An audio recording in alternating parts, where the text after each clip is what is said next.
Чувстваме само хора без работа, без индустрия, без, как да ти кажа, нямаме нищо, не произвеждаме нищо, съсипаха ни цялата държава, не произвеждаме, нали, което беше нашето зеленчуци, сега вкарваме от чужди държави, което не е хубаво, както си било нашо.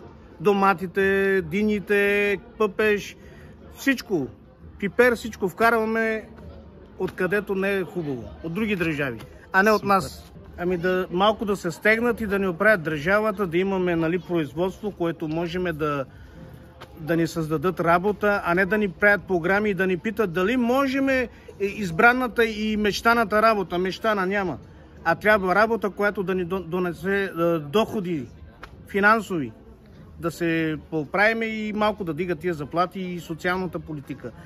И другото, което беше, защото те не може да ни вкарат в Евросъюза, защото ние не сме съгласни, защото по-добре да запазим лева, отколкото еврото. Еврото е плаващо.